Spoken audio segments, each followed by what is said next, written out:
Alright the Reds, I'm Gareth Roberts from the Anfield Wrap, and this week we've been putting out some of our subscription content for free because we do of course want you to have a go of it, have a look at it, see what you think, and maybe consider subscribing. And you can download the app, get some free tokens and watch the subscription content that way too. But here is the latest of our free offerings. This is the Friday night where we sit round the table, we have a drink and we talk about things you might talk about on a Friday night in the pub. And this week we're talking about the idea of what we're going to do if and when Jurgen Klopp leaves. And we're also talking once again about the transfer window. Enjoy. So you aren't going to like this, but there's a thing again in the papers there today, or certainly on the Mirror's website, some quotes from Klopp from a wider interview. But he's talking again about when he gets to 2024, when his time with Liverpool as it stands ends, and he said he fancies a year off. He said, he said the problem with this job is it never ends, it's ongoing, it's so intense. And I've been looking at it and thinking about it and thought, he'll definitely extend again. He'll extend again. He loves it so much. But when you hear him say things like that, you think he might actually fancy a break, mightn't he? It is heavy, Yeah, it is. I mean, I don't even want to think about it, to be honest. But I mean, you can't blame him. He does. He throws everything into it. You can see that he lives, but you can see how just last year affected him with his personal situation. If that was any one of us, you've got to think that you'd want a time off from work, wouldn't you? But I mean, I'm like you. I've been waiting for the Klopp extension to come out. We're seeing all the players extend till past when he's meant to be there. So I don't know. I mean, it's just horrible to think about, really, isn't it? I know. You've got Guardiola as well. And I know he's not really our business, but he's saying he's leaving in 2023. Klopp then maybe in 2024. So you've got two big clubs there. Well, one big club and one with loads of money, who are going to have potentially no managers. What you've got to start thinking then, surely, inside the club. Not for us, but we can talk about it. What do you do next? Do you know what I mean? It's hard to plan next, especially when you've got someone like him in a role. And he's been so big for us. So influential in the past however many years. But like Shaun was saying, it's not a nice thing to think about. No, you'd evolve everything. You'd evolve everything. Not very Friday night. And you have done for so long, and then when he's not going to be there, it's going to almost feel a bit weird, to be honest. So I honestly don't want to think about it just yet. Fuad, have you thought about it? I mean, would you have... people are saying things like, well, Pep Linders has been great when you've seen bits from him. He certainly knows the game inside out. He's a good speaker. The players seem to like him. But then you have these people, don't you, who seem to be better as a coach than the man at the top and things like that. People mention Gerrard, obviously, for obvious reasons. You don't seem convinced straight away. Not the moment, no. I think, if you're thinking about it from a football point of view in terms of inside the club, and obviously we don't really know what goes on, but it's quite clear there's a culture been built, there's been standards set, there's almost it's become a different institution as a whole since he's come into play. And you just hope that as many people that have experienced him in the club, behind the scenes, playing staff, coaching staff, they can all kind of stay on in some kind of capacity, because you want a bit of you don't want to be in transition. That's the thing that's always thrown around in football, isn't it? Transition, the team in transition. And I think the best clubs and the ones who maintain, long periods of success never have that. It's seamless. It goes from one on to the next. And that's players and managers included. And you just hope that there's enough that he's left, that we can kind of see that continue on. And that involves young players coming through. That involves some of the coaching staff, the way transfers work, all of that. You kind of hope someone can come in. And if that is a Pep Linders, he has seen it all. He has been there. He went off to Holland, didn't he, for a year? Didn't go well. No. You'd hope the experience from that, and maybe another couple years where he did become his assistant, because before that he was just one of the coaches, wasn't he? And kind of got promotion when he came back. So you'd hope all of that kind of maybe does set him up for the job. He seems like a great guy, We've met him at a few little things, and he seems likes to rap. Yeah. So what more do you want? I know. It could be a thing. I mean, you mentioned succession there, and that sort of takes me seamlessly maybe onto the next thing, which is one of the things that people haven't enjoyed about the perceived lack of activity in the transfer market. It's not even perceived, it was a lack of activity. We bought one player, is succession, isn't it? Because there's a lot of players growing old on the books right now, and okay, we're all right now, and we can challenge now, and we can win games now, but people maybe are getting worried about, well, what's happening after that? What's happening when these drop off the cliff because they're too old? Yeah, I think a lot of people are forgetting that there's still a transfer window in January. I know. Do you know what I mean? I mentioned that today, Yeah, I think... the way this Harry Kane thing's all over, what happens in January? Yeah, I think, look, it's been a crazy 18 months or whatever for everything, football, business, the world's gone mad. I think the thing that's heightened it all is our competitors spending. I think you're looking at United, you're looking at City, you're looking at all, everyone who appears to be strengthening, and we're just sort of sitting still. And I think, there's a lot to be said about the squad that we've built so far, and there is still succession there. You look at some of the players that you think about, Smith Cash and people like that. There's still people there that aren't just deputies. The people that you think that in 2-3 years' time they will replace that player who's there. So there is succession there. But I think let's see how the next couple of months go. Let's see where we are come January. And there's still plenty of time for succession, in my opinion. Yeah, Carragher's put some quotes out. Well, he's done an interview today where he's talking about. He was disappointed, he's saying, about that Liverpool didn't get at least one more attacker. He says, which a lot of us are saying, not sure about, Minamino and Origi as being able deputies if any of the starting front three and Jota aren't available. Where are you on all that?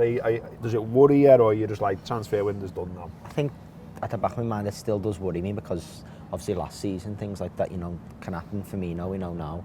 So for 3 months, whatever. So if someone else was to slip up, I don't think. so like that. What happened to the room with that one? Shit! Yeah. But I think if someone was Salah and thought, touch wood, hopefully not, or Mane, I still don't think Minamino or Origi's fit to play in that place. And I think he's got a valid point, definitely being worried about, considering like what you're almost saying, other sides are strengthening in that position, and they've got the depth in different positions and we haven't. It's certainly a worry at the back of my mind. Yeah, I mean, what did you think, Fuad? Like, it's been a few days now and it's settled down a little bit.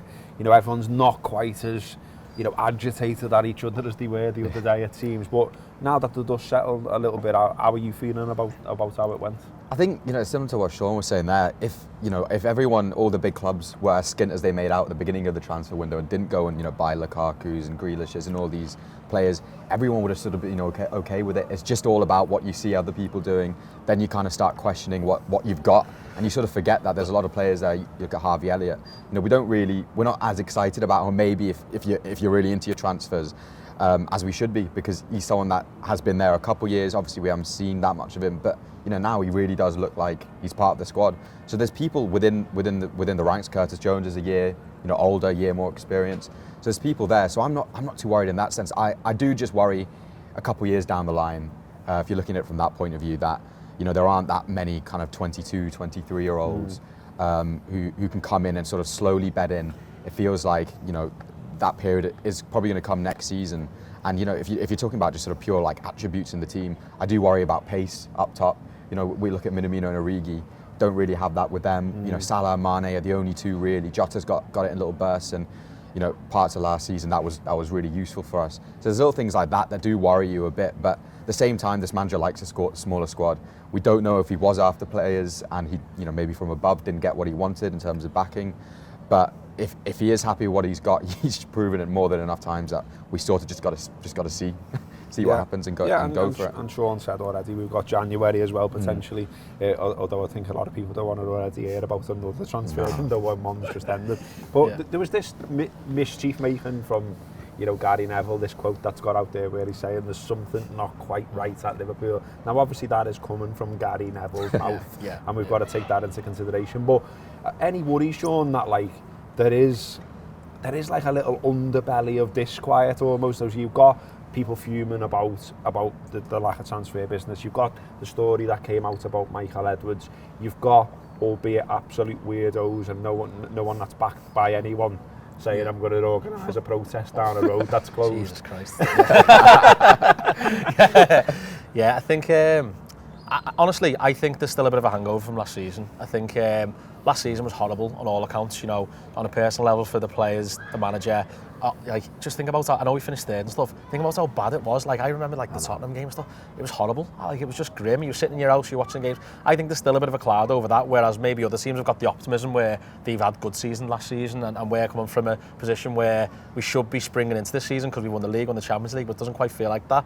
I think, 3 or 4 wins on the trot soon turns that around.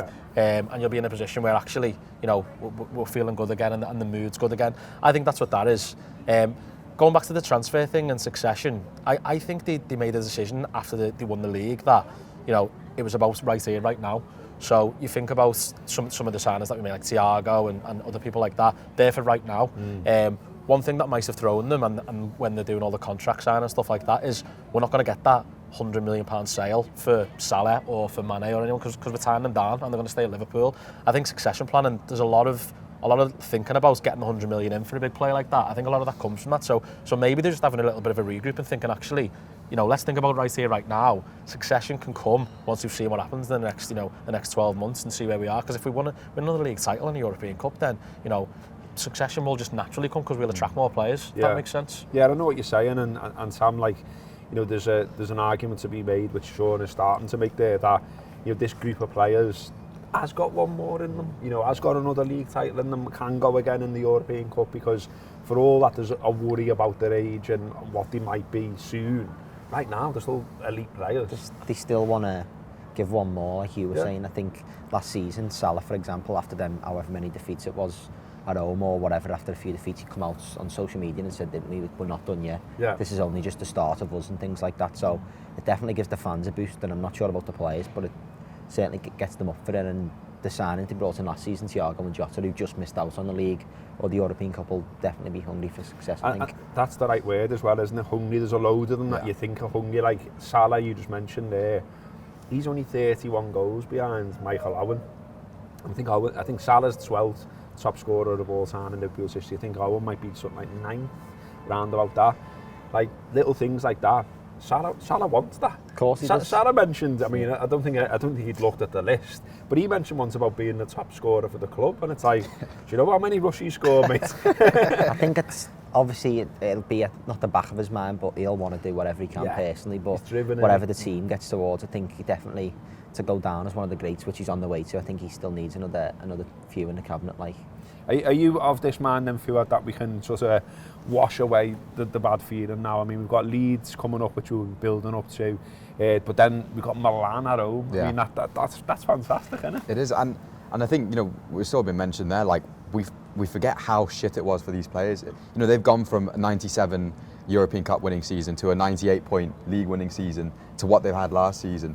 And they know as a team how good they are. They know what the level they can reach, and they're probably thinking we go for 100 points the year after, and they sort of had what they had last year, and they're clearly as hungry a group of players, group of management staff, throughout the club as you're going to find in Europe. So there's no worry in terms of mentality and the feeling going in. I think already, we were all a bit worried, weren't we, in pre-season, how will the centre halves look, how will the players who have been injured look coming back, and there seems to be no issue there already. We've seen everything kind of looks quite normal. If we beat Chelsea, we'd probably not even be that bothered about the whole transfer window thing. It'd be a bit of a brighter place, wouldn't it? It would have been, and I think, this year it is probably, like you've all said, it is about one more week. We go again with what we have, because we sort of have unfinished business. You and all get to celebrate with all these lunatics in this city, that league that you won, and this is kind of for us and for them. Yeah, I wonder about that, Shaun. Like, almost whether. One of the things we love about Klopp is he does love psychology. He's studied it himself and all the rest of it. I wonder whether behind the scenes, that's almost what he's saying, what Fuad's touching on, where he says, like, we didn't get to defend our title properly because we never had the fans with us. Now we have, so let's go and show what we're about with the fans with us. Yeah, and he'd be mad if he's not saying that, wouldn't he? Because that's everything for this club. It's about the big atmospheres, celebrating with the fans. That, personally, that league win, like I was dreaming of that since 13-14, sitting in my seat in the ground, seeing that Premier League trophy getting lifted in the centre circle, and like I thought we'd done it then. I thought we'd done it, in 18-19, and I thought we'd done it then, and it got taken away from us. So they'll be feeling that as well. I know there was a big firework display and stuff in the Kop, which was brilliant, but they'll still be thinking and craving that moment. Because as I say, they'd be mad if they weren't.